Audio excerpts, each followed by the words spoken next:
Hello everyone and welcome to our YouTube channel Bhavyam classes.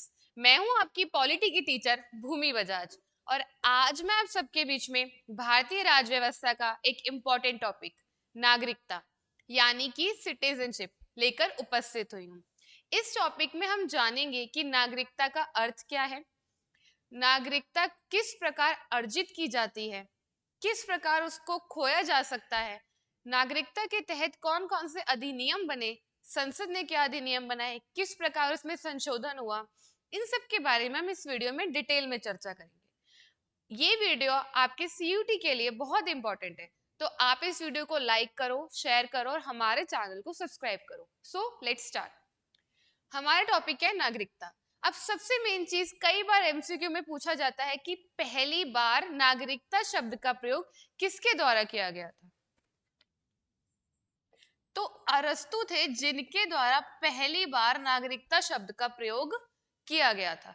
अब बात यह आती है कि नागरिकता का अर्थ क्या होता है। तो नागरिकता एक ऐसी सिचुएशन है जिसमें जो मनुष्य होता है उसको नागरिक का दर्जा दे दिया जाता है। अब नागरिक क्या है, सिटीजन क्या है, इसके बारे में हम आगे चर्चा करेंगे। और एक बात, नागरिकता का जो वर्णन है ये हमारे संविधान के भाग 2 में है। ये एमसीक्यू भी बहुत बार आता है कि संविधान के किस भाग में नागरिकता का वर्णन है। संविधान के भाग 2 में है, भाग 3 में मौलिक अधिकार है और भाग 4 में राज्य के नीति निर्देशक तत्व हैं। अच्छा, अब कौन से अनुच्छेद के तहत नागरिकता का वर्णन है? तो अनुच्छेद 5 से 11 के तहत नागरिकता का वर्णन संविधान के अंदर है। अब बात आती है कि हमारे देश में कितने प्रकार के लोग हो गए। एक तो हो गए नॉर्मल पर्सन, जो यहाँ पर आते हैं, जो विदेशी होते हैं एक्चुअल में, जो यहाँ पर बिजनेस के पर्पज से, एजुकेशन के पर्पज से आते हैं। एक होते हैं यहाँ पे सिटीजन, जो भारत के नागरिक हैं, ठीक है। और एक हो गए माइनॉरिटी। हालांकि माइनॉरिटी भी सिटीजन के ही अंदर आते हैं, लेकिन माइनॉरिटी कौन होते हैं? जो अल्पसंख्यक होते हैं, ठीक है।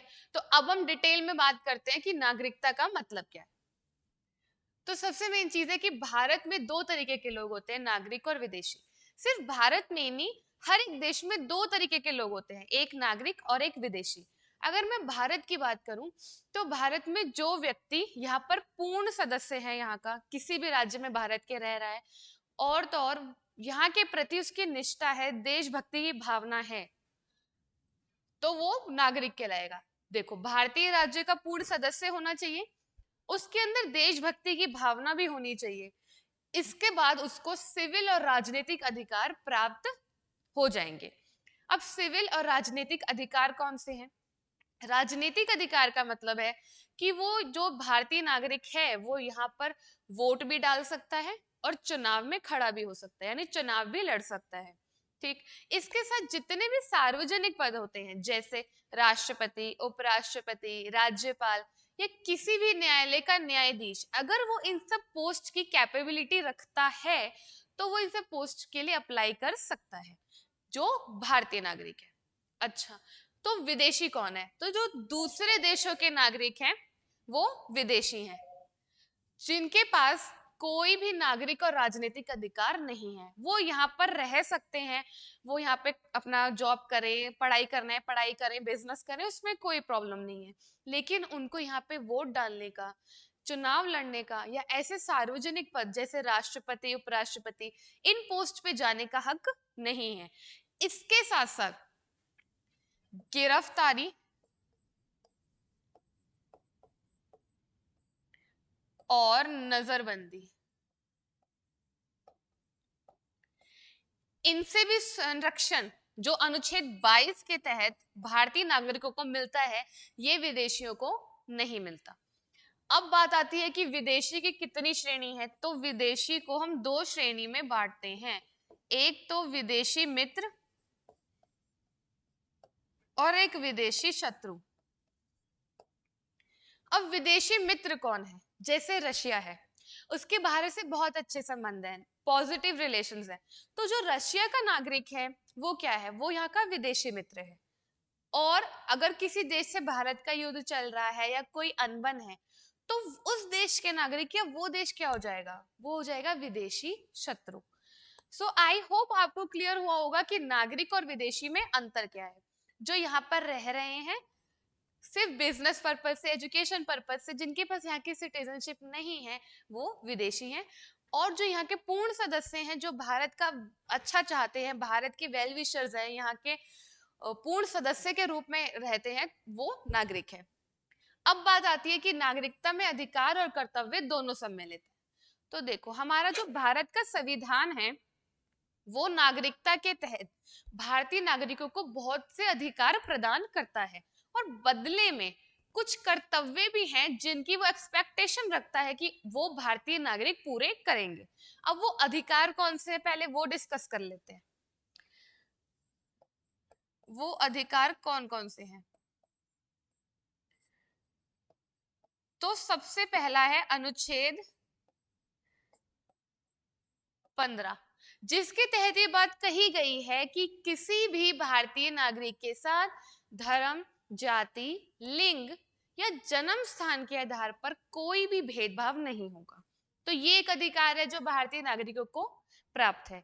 इसके साथ साथ अनुच्छेद 16 जो कहता है कि लोक नियोजन में अवसर की समानता, यानी कि अब भारतीय नागरिक के पास समानता का अवसर है, वो किसी भी पोस्ट के लिए अप्लाई कर सकता है और उसके पास समान व्यवहार उसके साथ किया जाएगा। इसके साथ अनुच्छेद 19 जो भारतीय नागरिकों को अधिकार प्रदान करता है कि वो कोई भी व्यवसाय कर सकते हैं, कहीं भी घूम सकते हैं, कहीं भी आ जा सकते हैं, और उनके पास अभिभाषण की, अपने विचार व्यक्त करने की पूरी पूरी आजादी है। इसके बाद हमारा अनुच्छेद 29 और 30 जो धार्मिक और शिक्षा संबंधी अधिकार भारतीय नागरिकों को देता है, जिसके तहत वो किसी भी शिक्षा संस्थान में जा सकते हैं, किसी भी भाषा में शिक्षा ग्रहण कर सकते हैं, वो भारतीय नागरिकों को पूरा पूरा अधिकार है। और इसके साथ क्या है हमारे पास, इसके साथ हमारे नागरिकों को, जो भारत के नागरिक हैं, उनके पास मतदान का अधिकार है और वो चुनाव में भी खड़े हो सकते हैं, और जितने सार्वजनिक पद हैं जैसे राष्ट्रपति, उपराष्ट्रपति, राज्यपाल या किसी भी न्यायालय के न्यायाधीश, इन सब पदों के लिए अगर वो कैपेबल हैं तो वो अप्लाई कर सकते हैं। तो ये सारे के सारे अधिकार हमारा भारत का संविधान भारतीय नागरिकों को प्रदान करता है। अब बदले में वो कुछ कर्तव्यों का एक्सपेक्टेशन हमसे रखता है। वो कर्तव्य कौन से हैं? पहला तो हो गया टैक्स, कि हम सरकार को टैक्स पे करें, और हमारा जो राष्ट्रीय ध्वज है या फिर राष्ट्रीय गान, इसका हम सम्मान करें, हम देश की रक्षा के लिए बिल्कुल रेडी रहे। मतलब हमारे अंदर होना चाहिए कि किसी भी प्रकार से भारत के साथ अच्छा हो, भारत के प्रति हमारे अंदर निष्ठा हो। तो ये सब कर्तव्य हैं जो भारतीय संविधान में सम्मिलित है। अब बात आती है कि भारत में निवास करने वाला प्रत्येक व्यक्ति भारतीय नागरिक नहीं होता। तो ये बात एकदम सही है, क्योंकि भारत के अंदर तो विदेशी और नागरिक दोनों रह रहे हैं, ठीक है। तो विदेशी कौन है? जो एक्चुअल में किसी और देश के सिटीजन हैं, बट वो यहाँ किसी रीजन से रह रहे हैं। तो इसी वजह से भारत में रहने वाला हर एक व्यक्ति भारतीय नागरिक नहीं है। आई होप आपको क्लियर हो गया होगा कि नागरिक कौन होते हैं और विदेशी कौन होते हैं, विदेशी की श्रेणियां क्या होती है, और कौन से अधिकार और कर्तव्य भारतीय संविधान में भारतीय नागरिकों के लिए सम्मिलित किए गए। अब हम आगे चल के डिस्कस करते हैं नागरिकता से संबंधित अनुच्छेद, यानी नागरिकता को लेकर संविधान में कौन से अनुच्छेदों की चर्चा हुई है। तो देखो संविधान के भाग दूसरे में नागरिकता का वर्णन है। वैसे संविधान के टोटल कितने? टोटल 22 भाग है, लेकिन भाग दूसरे में हमारे नागरिकता का वर्णन है, भाग 3 में मौलिक अधिकार का वर्णन है, और भाग 4 में राज्य के नीति निर्देशक तत्वों का वर्णन है। इन दोनों टॉपिक्स को हम अपनी आगे वाली क्लास में करेंगे। संविधान के भाग दूसरे में वर्णित है अनुच्छेद 5 से 11 के तहत। अब हम इनके एक एक अनुच्छेद के ऊपर डिटेल में चर्चा करेंगे, ताकि अगर आपके एमसीक्यू में वो क्वेश्चन अनुच्छेद के ऊपर पूछे, हालांकि ये आता ही आता है, तो आप क्लियर रहो। तो अनुच्छेद 5 कहता है संविधान लागू होने पर नागरिकता, यानी कि जब संविधान लागू होगा तो किस किस को नागरिकता दी जाएगी। इसके लिए भी 3 शर्तें रखी गई थी। संविधान सभा ने जब संविधान बनाया तो 3 शर्तें रखी। किसको नागरिकता मिलेगी? या तो उसका जन्म भारत में हुआ हो, ठीक, या फिर ऐसा व्यक्ति जिसके माता पिता वो भारतीय नागरिक हो, भारत से रिलेटेड हो, क्योंकि ये बात हो रही है उस टाइम की जब विभाजन होने वाला था। तो उस टाइम कैसे नागरिकता दी जाए? या तो आपका जन्म भारत में हुआ हो, या आपके माता पिता का जन्म भारत में हुआ हो, या फिर 26 जनवरी 1950 जब हमारा संविधान लागू हुआ था। बात हो रही है 26 जनवरी 1950। अगर इससे 5 साल पहले से, यानी अप्रोक्स 1945 से जो व्यक्ति भारत में रह रहा है और वो चाहता है उसको भारतीय नागरिकता प्रदान हो, तो वो अनुच्छेद 5 के तहत हो जाएगी। तो इसकी 3 शर्तें कौन कौन सी थी? या तो जन्म से, या फिर माता पिता के थ्रू, या फिर अगर आप भारत में संविधान लागू होने से 5 साल पहले से रह रहे हो तो आप भारतीय नागरिकता ले सकते हो। अब बात आती है अनुच्छेद 6 में क्या बात हुई। पहली चीज, अनुच्छेद 6 और अनुच्छेद 7 ये दोनों विभाजन के समय बनाए गए थे, ठीक है, ये ध्यान रखना। तो अब इनका इतना मेन रोल यहाँ नहीं है, क्योंकि ये उस सिचुएशन के अकॉर्डिंग बने थे। यहाँ पे बात हो रही है कि पाकिस्तान से भारत को प्रव्रजन, प्रव्रजन मीन्स माइग्रेट, क्योंकि उस समय विभाजन का वक्त था तो कुछ ऐसे लोग थे जो भारत से पाकिस्तान जा रहे थे और कुछ पाकिस्तान से भारत आ रहे थे। तो ऐसे सिचुएशन में नागरिकता किस प्रकार प्रदान की गई वो अनुच्छेद में वर्णित है। क्या लिखा है कि पाकिस्तान से भारत को प्रव्रजन करने वाले व्यक्तियों के नागरिकता के अधिकार, यानी कि जो व्यक्ति पाकिस्तान से भारत की ओर जा रहा है उसको नागरिकता दी जाए या नहीं दी जाए। तो इसके लिए क्या हुआ था, 19 जुलाई 1948 में एक परमिट आया था। तो जो इस परमिट से पहले भारत से पाकिस्तान चले गए वो तो फिर पाकिस्तान के अंडर आ गए, लेकिन जो पाकिस्तान से भारत आए वो तो सीधे सीधे आ गए इस परमिट से पहले। लेकिन इस परमिट के बाद अगर आपको भारत में आना है, आपको लग रहा है आप पाकिस्तान गए थे, कईयों को ऐसा होता है ना कि भूल का एहसास हो गया कि पाकिस्तान में रहना सही नहीं है, तो वो लोग वापस भी आए थे विभाजन के बाद। तो जो 1948 के बाद आया था इस परमिट के बाद भारत में पाकिस्तान से, उसके लिए ये अप्लाई कर दिया गया था कि आप इसके तहत नागरिकता अप्लाई करो और 6 मंथ के अंदर आपको भारतीय नागरिकता प्रदान की जाएगी। अगर आप यहाँ से पाकिस्तान चले गए हो तो फिर तो पाकिस्तान का अपना मैटर हो गया, लेकिन अगर आप पाकिस्तान से भारत आ रहे हो तो अगर आप परमिट से पहले आ रहे हो तो सीधे सीधे आ जाओ। लेकिन अगर ये कानून बनने के बाद आप भारत आना चाहते हो, भारतीय नागरिकता चाहते हो, तो अप्लाई कर दो, 6 मंथ के अंदर आपको भारतीय नागरिकता प्रदान की जाएगी। अब अगर वो पूछ ले कि किस अनुच्छेद के तहत ये बात हुई थी कि पाकिस्तान से भारत जाने वालों की नागरिकता को लेकर, तो वो अनुच्छेद 6 में हुई थी। अब बात करते हैं अनुच्छेद 7 में क्या बात हुई थी। तो पाकिस्तान को प्रव्रजन करने वाले, यानी कि जो भारत से पाकिस्तान जा रहे हैं उनके नागरिकता के क्या अधिकार होंगे उसका वर्णन अनुच्छेद 7 में है। तो सिंपल सी बात है, भारत से जा रहे हो तो फिर वो तो पाकिस्तान देखेगा। हालांकि अगर आपको ऐसा एहसास हुआ था कुछ लोगों को कि पाकिस्तान में जाना तो गलती कर दी जाकर, जब वो यहाँ आए थे तो वो परमिट के बेस पे आकर 6 मंथ के अंदर भारतीय नागरिकता प्राप्त कर सकते थे। अब मैं बात करूं अनुच्छेद 8 में क्या कहा गया है कि भारत के बाहर रहने वाले भारतीय व्यक्तियों की नागरिकता के अधिकार, यानी ऐसे लोग जिनके पूर्वज माता पिता दादा दादी ये तो भारत के नागरिक थे, लेकिन अब वो लोग किसी और देश में रहते हैं, तो ऐसे केस में भी उनको नागरिकता प्रदान की जाएगी अनटिल अनलेस वो किसी और देश की नागरिकता नहीं ले लेते।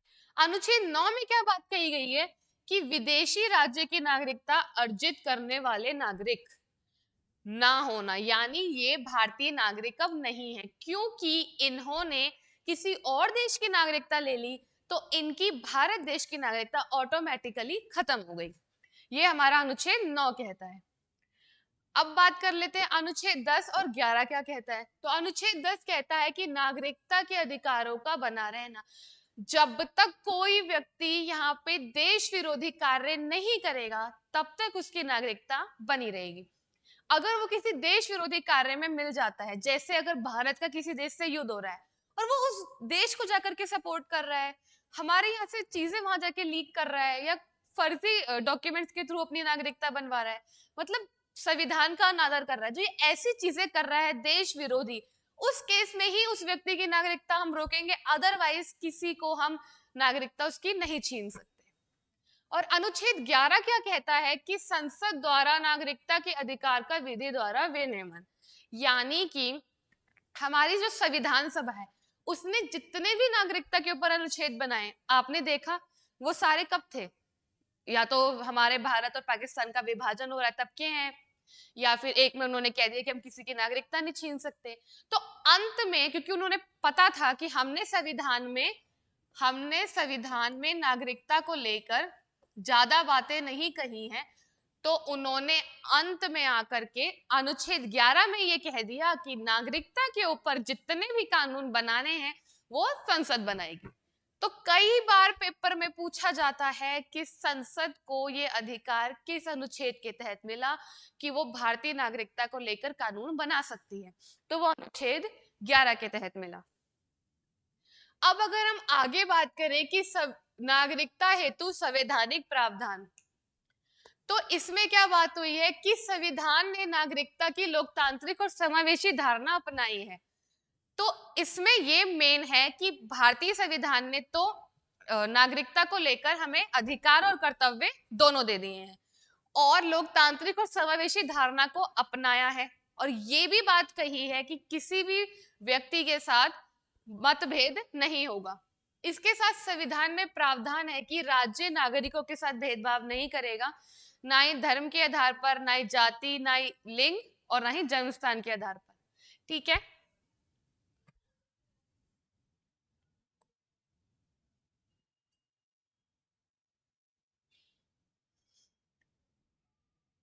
चलो अब देखते हैं अपना नेक्स्ट टॉपिक। इसमें बात हो रही है कि नागरिकता हेतु संवैधानिक प्रावधान क्या है, यानी कि नागरिकता को लेकर संविधान में क्या प्रावधान हुए हैं। तो पहली बात तो ये कही गई है कि संविधान ने नागरिकता की लोकतांत्रिक और समावेशी धारणा अपनाई है, यानी कि इसमें आपको अधिकार और कर्तव्य भारतीय नागरिकों को दोनों ही प्रदान किए गए हैं। इसके साथ साथ संविधान में ये प्रावधान है कि राज्य नागरिकों के साथ किसी प्रकार का भेदभाव नहीं करेगा, ना ही धर्म के आधार पर, ना ही जाति के आधार पर, ना ही जन्म स्थान और लिंग के आधार पर, यानी किसी प्रकार का कोई भेदभाव नहीं होगा। और इसके तहत अल्पसंख्यकों को संरक्षण भी प्रदान किया गया है, अल्पसंख्यकों की सुरक्षा का प्रावधान किया गया है।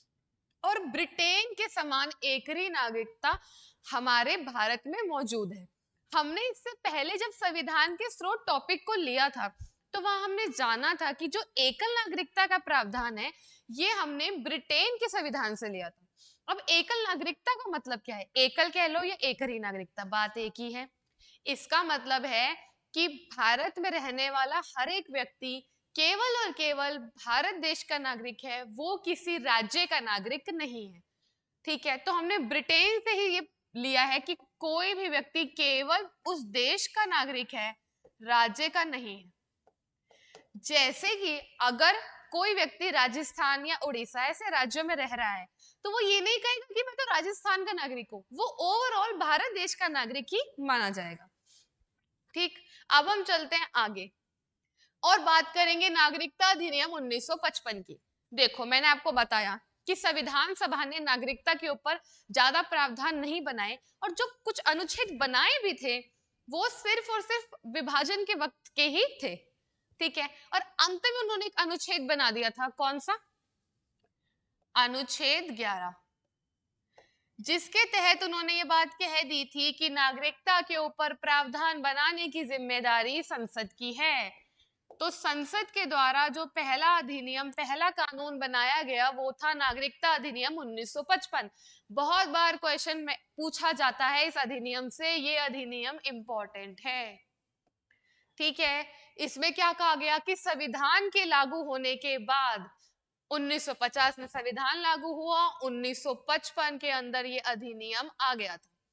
इसमें कहा गया संसद ने इसे पारित किया कि नागरिकता की प्राप्ति और समाप्ति के संबंध में, यानी इस अधिनियम में पूरा अच्छे से डिटेल में बताया हुआ है कि किसी भी व्यक्ति की भारतीय नागरिकता वो किस प्रकार प्राप्त कर सकता है और किस प्रकार कोई भारतीय नागरिक से उस नागरिकता को छीना जा सकता है। तो प्राप्ति और समाप्ति के संबंध में सभी बातें इस अधिनियम के तहत बताई गई हैं।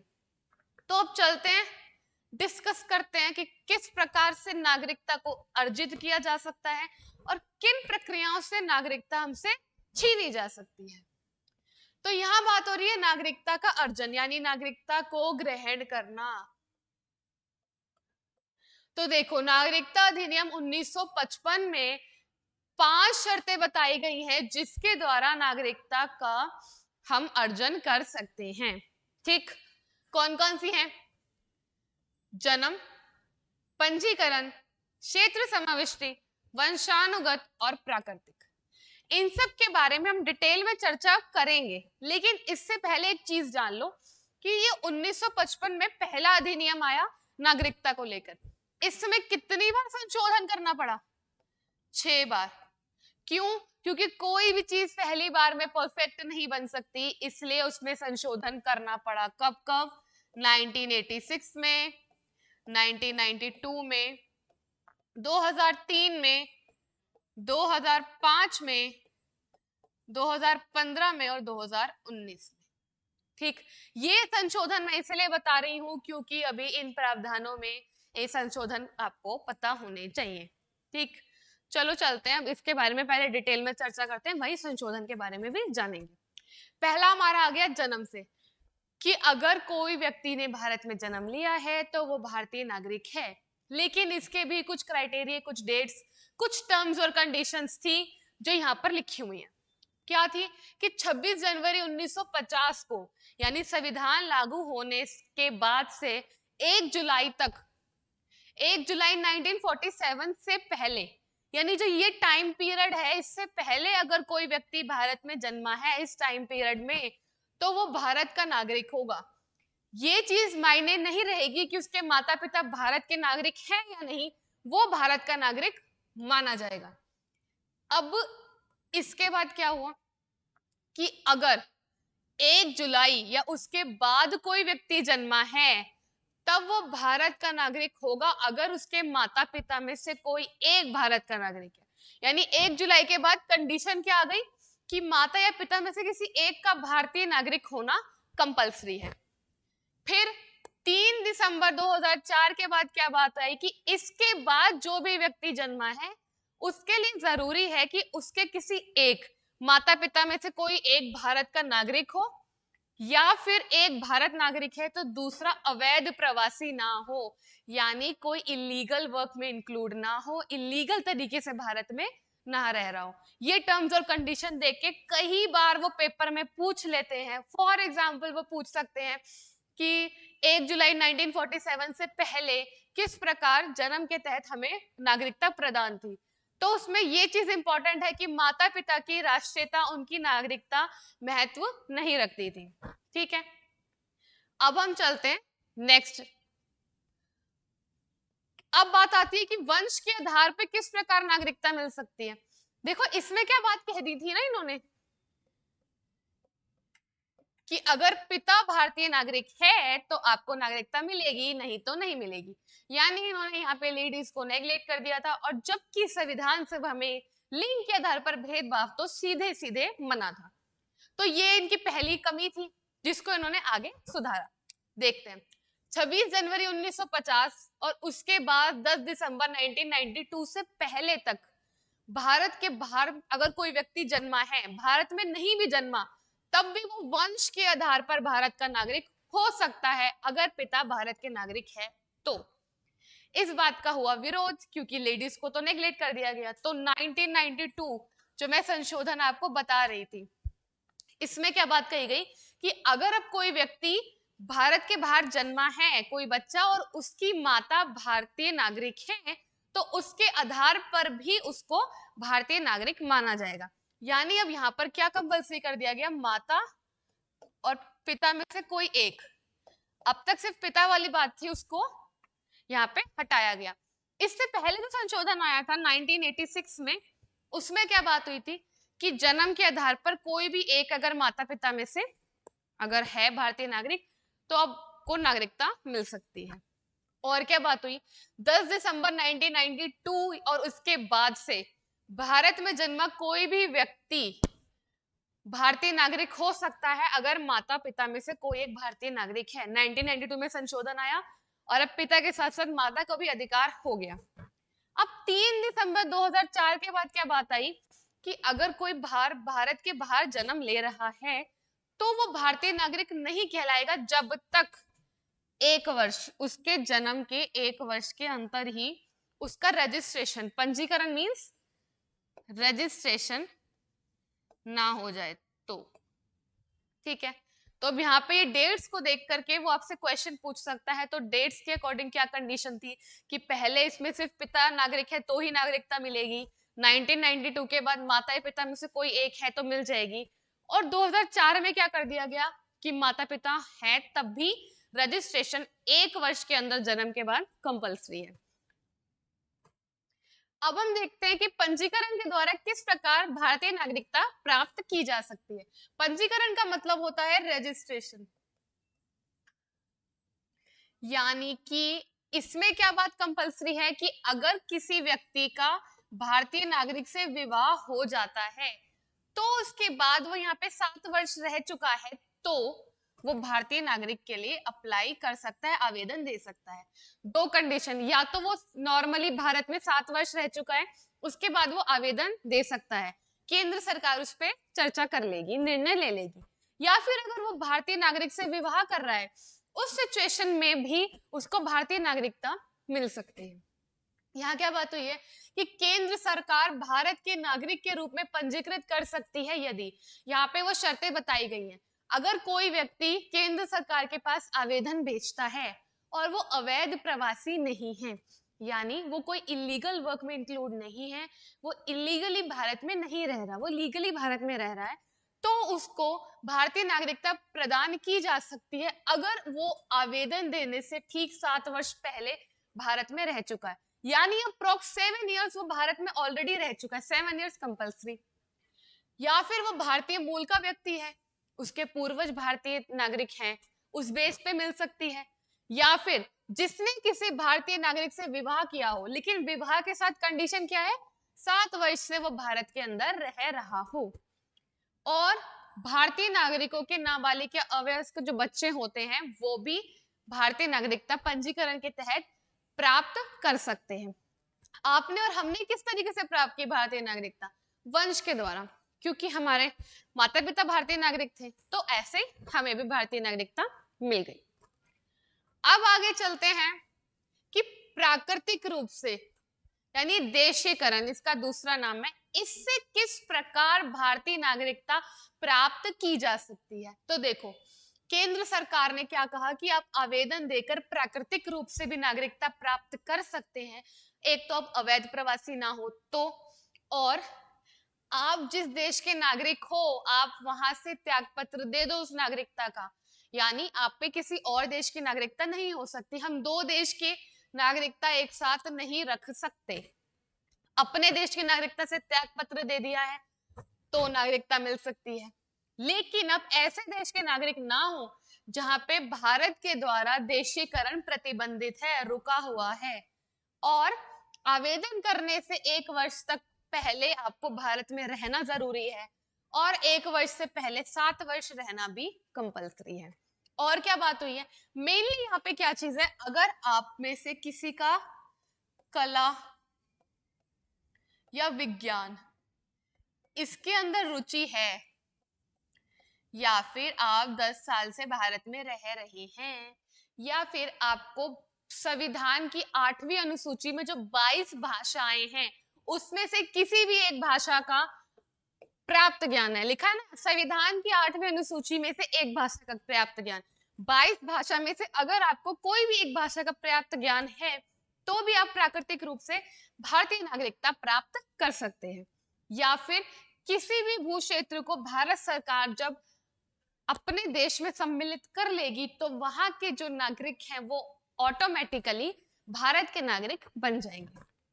अब हम चलते हैं नेक्स्ट, देखते हैं कि और किस प्रकार हम भारतीय नागरिकता अर्जित कर सकते हैं। एक और तरीका है क्षेत्र समाविष्टि द्वारा, जिसका दूसरा नाम क्या है? अर्जित भूमि। यानी कि भारत सरकार के द्वारा अगर किसी देश के क्षेत्र को, किसी राज्य को अपने अंदर इंक्लूड कर लिया जाएगा, मेनली देश को, तो उधर के जितने नागरिक हैं वो भारत देश के नागरिक ऑटोमेटिकली हो जाएंगे। यानी विदेशी क्षेत्र द्वारा जब भारत का हिस्सा बन जाएगा, कोई विदेशी देश है, कोई विदेशी क्षेत्र है, जब उसको भारत अपने में इंक्लूड करेगा तो भारत सरकार उस क्षेत्र के जो व्यक्ति हैं उनको भारत का नागरिक घोषित कर देगी। भाई ऐसा तो हिस्ट्री में भी होता था ना, जैसे किसी सम्राट ने किसी राज्य के ऊपर, किसी देश के ऊपर आक्रमण कर लिया, उसे अपने साम्राज्य में मिला लिया, तो वो वहां के नागरिकों को संरक्षण प्रदान करता ही था, अपने साम्राज्य में मिलाता था।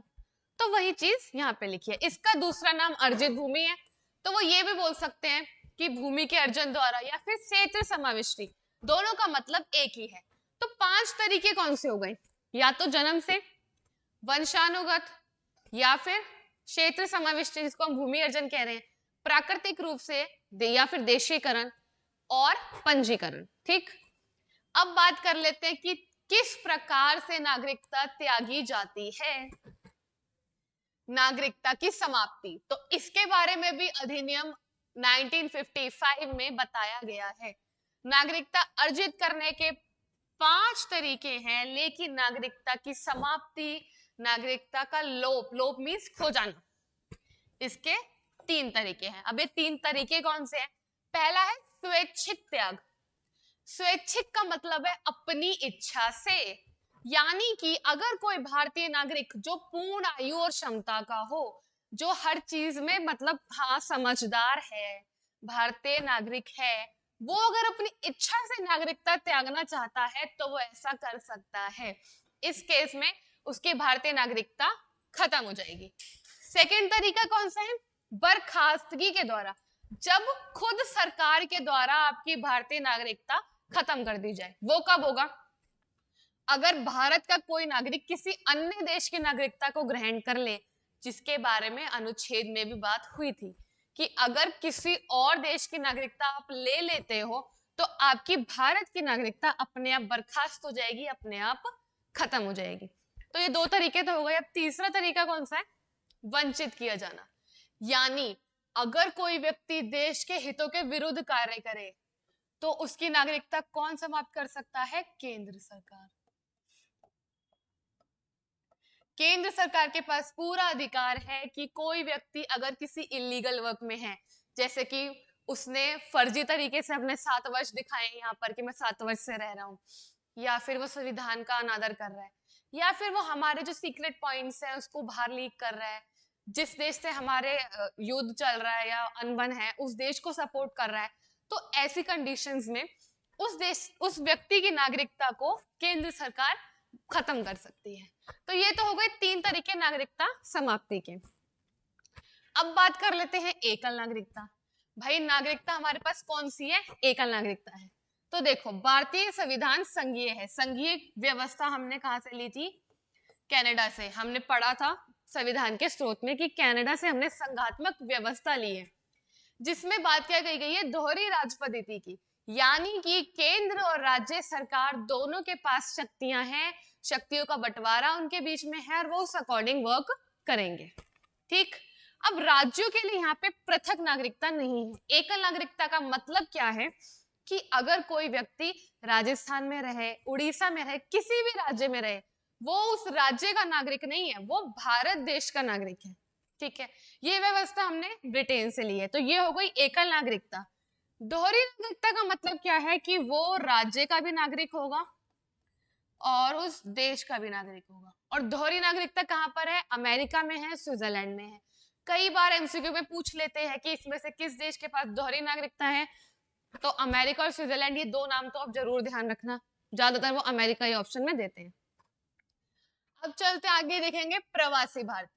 अब प्रवासी भारतीय कौन होते हैं, यानी भारत को छोड़कर जो विश्व के दूसरे देशों में लोग रहते हैं, यानी भारत देश के अलावा जो दूसरे देशों में लोग रह रहे हैं वो प्रवासी भारतीय हैं। ठीक, अब इसमें पहले आ गए, ये कुछ कैटेगरीज में डिवाइड है। पहला है एनआरआई, यानी नॉन रेजिडेंट इंडियन, जो भारतीय तो है लेकिन भारत में नहीं रहता। अब ये कौन लोग हैं, जिनके पास भारत का पासपोर्ट है। ऑफ कोर्स जब वो बार बार भारत में आ रहे हैं तो उनके पास भारत का पासपोर्ट तो होगा। ये ऐसे लोग हैं जो भारत देश से ही दूसरे देशों में गए हैं ड्यू टू एजुकेशन पर्पस या फिर बिजनेस पर्पस से, और जब वो भारत में आना चाहते हैं तो वो पासपोर्ट उनके पास है, वो आ सकते हैं। ये लोग कौन से होते हैं, जो एक वर्ष में कम से कम 183 दिन के लिए अन्य देश में रहते हैं। इन लोगों के पास संपन्न चुनावों में वोट देने का अधिकार होता है। ठीक है, तो ये वो लोग हैं, अगर ये भारत में आएंगे तो ऑफ कोर्स भारत की इनकम बढ़ेगी, तो इसलिए इनको ये अधिकार है और ये वोट भी डाल सकते हैं। ठीक, अब इसके बाद हम बात करेंगे पीआईओ की। ठीक, पीआईओ कौन होते हैं, तो जो जन्म से या वंश से भारतीय हैं लेकिन भारत में नहीं रहते, मे भी किसी रीजन से किसी और देश में चले गए हैं, ठीक है, वो पीआईओ हैं। जिनके पास बांग्लादेश, चीन, अफगानिस्तान, भूटान, नेपाल, पाकिस्तान और श्रीलंका के अतिरिक्त किसी और देश का पासपोर्ट अगर है तो वो पीआईओ में नहीं आएंगे। ठीक, अब ये लोग कौन होते थे, इनको किसी वीजा की जरूरत नहीं होती थी। ठीक है, इनके पास एक पीआईओ कार्ड होता था। ठीक है, इनके पास एक पीआईओ कार्ड होता था जिसके बेस पे ये भारत के अंदर आ सकते थे बिना वीजा के और घूम सकते थे, जिससे भारत को एडिशनल इनकम तो ऑफ कोर्स होती थी। लेकिन अब इसमें क्या प्रावधान था कि इनको हर 6 महीने में FRRO, ये एक ऑफिस है, यहाँ पे अपने लोकेशन के बारे में सारी डिटेल्स देनी पड़ती थी, तो इनका बहुत टाइम जाता था इस प्रावधान के तहत। लेकिन 15 जनवरी 2015 में भारत सरकार ने पीआईओ कार्ड योजना को खत्म कर दिया और इसको ओसीआई के साथ मिला दिया। अब ओसीआई क्या है आगे देखते हैं। ठीक, तो आपको पता होना चाहिए कि पीआईओ कार्ड योजना कब समाप्त हुई थी, 15 जनवरी 2015 को समाप्त हुई थी। इसमें जो लोग हैं ना ही उनको वीजा चाहिए और इलेक्शन में भी उनको वोट डालने का अधिकार नहीं है, लेकिन वो यहाँ आकर के भारत में घूम सकते हैं, एजुकेशन लेना चाहे तो ले सकते हैं, उनको इसकी पूरी आजादी है। अब हम चलते हैं, देखेंगे ओसीआई क्या है। ओसीआई का मतलब है विदेशी भारतीय नागरिक कार्ड होल्डर। ठीक है, तो भारत सरकार ने इसे 2005 में शुरू किया था, तो वो डेट याद रख लेना, वो पूछ सकते हैं ओसीआई कब स्टार्ट हुआ था, 2005 में, जिसमें क्या कहा गया कि 26 जनवरी 1950 या उसके बाद अगर कोई भारतीय नागरिक बनना चाहता है तो वो बन सकता है, और ऐसे क्षेत्र से संबंधित जो 15 अगस्त 1947 के बाद भारत का अंग बन गया हो, ऐसा कोई क्षेत्र, अगर उस क्षेत्र का व्यक्ति है तो उसको भी भारतीय नागरिकता मिल जाएगी। यहाँ पे ओसीआई आएगा। ओसीआई में क्या बात कही गई कि नागरिकता अधिनियम 1955 की धारा 7A के अनुसार अगर कोई भी व्यक्ति भारतीय नागरिकता चाहता है तो इसके लिए ये जरूरी है कि वो किसी भी भारतीय नागरिक का बेटा बेटी, पोता पोती या नाती नातिन हो। यानी कि वो क्वेश्चन में भी पूछ सकते हैं कि जो अधिनियम है 1955 का, उसकी 7A में क्या बात कही गई है। तो इसमें ये बात कही गई है कि अगर किसी व्यक्ति को भारतीय नागरिकता चाहिए तो ये जरूरी है कि उसका रिलेशन हो कैसा, या तो बेटा बेटी हो, वो पोता पोती हो, नाती नातिन हो, किसका, भारतीय नागरिक का। यानी अगर कोई भारतीय नागरिक है, ठीक है, और उसका पोता पोती या बेटा बेटी कोई भी अगर भारतीय नागरिकता चाह रहा है ओसीआई के तहत तो उसको मिल सकती है। ठीक है, क्योंकि ये लोग तो भारतीय नागरिक है ना। और ये कौन सी अधिनियम कहता है, 7A की धारा के तहत अधिनियम 1955 कहता है। ठीक, अब यहाँ पे मेन बात क्या क्या आई, क्वेश्चन कहाँ से आएगा कि हमने ब्रिटेन से एकल नागरिकता का प्रावधान लिया है। वो पूछ सकते हैं आपने कौन से देश से प्रावधान लिया, एकल नागरिकता का ब्रिटेन से लिया है। हमको कौन सी नागरिकता प्रदान है? एकल नागरिकता। पहला अधिनियम कब बना था संसद के द्वारा? 1955 में। ठीक है, नागरिकता के ऊपर। संशोधन कब किया गया था? पहला 1986 में किया गया था। ठीक है, और क्या पूछ सकते हैं वो? ये जो मेन क्वेश्चन है वो ये भी पूछ सकते हैं कि संविधान के कौन से भाग में वर्णित है? तो भाग 2 में वर्णित है। अनुच्छेद कौन से हैं? 5 से 11। इस टॉपिक के ऊपर मैं जल्दी बहुत से एमसीक्यूज के साथ उपस्थित होंगी। आई होप आपको ये टॉपिक समझ आया होगा। आप इस वीडियो को लाइक करो, शेयर करो और हमारे चैनल को सब्सक्राइब करो। Thank you.